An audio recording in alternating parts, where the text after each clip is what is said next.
গাজায় যুদ্ধের কারণে শিক্ষার আলো থেকে বঞ্চিত হচ্ছে উপত্যকাটির ৬ লাখের বেশি শিশু।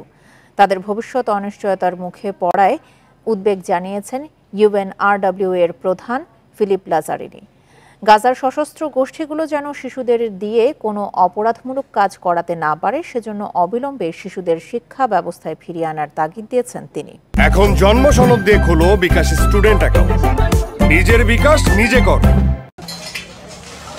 গাজায় ৯ মাসের বেশি সময় ধরে চলা ইসরায়েলি আগ্রাসনের কারণে অনিশ্চয়তার মুখে পড়েছে শিশুদের ভবিষ্যৎ। বোমা হামলায় উপত্যকাটির অধিকাংশ শিক্ষা প্রতিষ্ঠান ধ্বংস হয়ে গেছে, বাকিগুলোতে আশ্রয় নিয়েছে বাস্তুচ্যুত ফিলিস্তিনিরা। এ অবস্থায় গাজার শিশুদেরকে অবিলম্বে শিক্ষাজীবনে ফিরিয়ে আনার তাগিদ দিয়েছেন জাতিসংঘের ফিলিস্তিনি শরণার্থী বিষয়ক সংস্থার প্রধান ফিলিপ লাজারিনি। শুক্রবার নিউ ইয়র্কে এক সংবাদ সম্মেলনে গাজার শিশুদের অবস্থা তুলে ধরেন তিনি।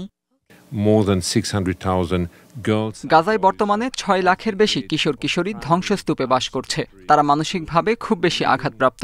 জরুরি ভিত্তিতে তাদেরকে একটি শিক্ষা ব্যবস্থায় ফিরিয়ে আনা আমাদের সাধারণ দায়িত্ব।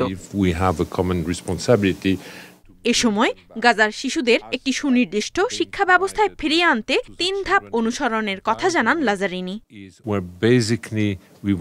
প্রথমত, শিশুদের মনোসামাজিক সহায়তা দিতে হবে, যা ইতিমধ্যে চলছে। দ্বিতীয়ত, একটি নিরাপদ স্থান দিতে হবে যেখানে আমরা তাদেরকে পড়ানো শুরু করতে পারি। আর তৃতীয়ত, শিশুদেরকে একটি আনুষ্ঠানিক শিক্ষামূলক পরিবেশে ফিরিয়ে আনতে হবে।